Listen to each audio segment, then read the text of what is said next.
Hello అండి, అందరికీ నమస్తే. ఏం చేస్తాండ్రు? మీ పనులు అయినాయా? నేనైతే ఇవాళ సాంబార్ చేస్తాను. మునక్కాయలు అయితే మంచిగా దొరికినాయి నాకు. ఇక చూడండి ఎంత దొడ్డు ఉన్నాయో. ఇంత దొడ్డు కనబడుతున్నాయి కానీ మస్తు లేతగా ఉన్నాయి. ఇవి అయితే మునక్కాయ తింటే చాలా మంచిదట అందరికీ, పిల్లలకైనా పెద్దలకైనా ముసలోళ్ళకైనా చాలా మంచిదని చెప్తారు. మునక్కాయ సాంబారు చేసుకోవచ్చు, మునక్కాయ కూర వండుకోవచ్చు, మునక్కాయ పచ్చడి పెట్టుకోవచ్చు, మునక్కాయ ఆకు తినచ్చట, మునక్కాయ అది పువ్వులు కూర వండుకోవచ్చట. ఎన్ని తీరు ఉన్నది మునక్కాయల. ఒక్క మునగ చెట్టుతోటి ఎన్ని లాభాలు ఉన్నాయి.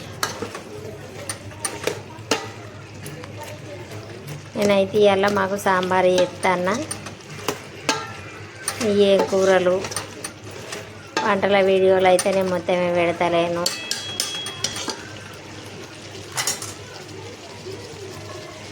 పని తీరుతలేదు, వీడియోలు పెడతలేను. ఇవన్నీ మంచిగా నూనెలు ఉడికినాక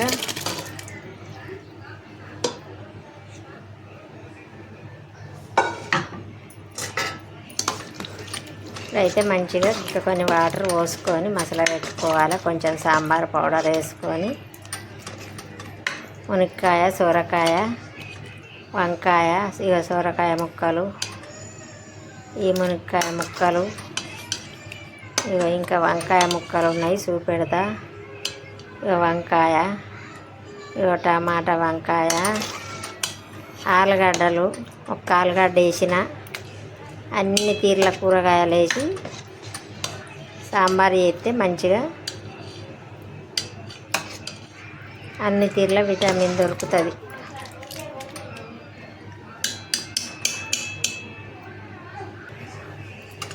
సాంబార్ అంటే నచ్చని వాళ్ళు ఎవరు ఉంటారు? చిన్నపిల్లల కాడ నుంచి ముసలోళ్ళ దాకా సాంబారు మంచి ఇష్టంగా తింటారు మటన్ చికెన్ కంటే. నేనైతే ఈ గంజడి చేస్తా. పెద్ద గంజడి చేస్తే మా పిల్లలు అయితే పోసుకొని తాగుతారు. సాంబార్ అన్నం తినుడు అయిపోయినాక సాంబార్ తాగుతారు, అంత ఇష్టపడతారు. ఇప్పుడు మూత పెట్టుకుందాం కాసేపు ముక్కలు ఉడికేదాకా. సరిపడా ఉప్పు, ఒక చెంచడంతో సాంబార్ పౌడర్. సాంబార్ అయితే అయింది. అన్నీ చూడు నన్ను చూడు అన్నట్టు ఇంతంత లాస్ట్కు కొత్తిమీర వేసుకుంటే అయిపోయినట్టు.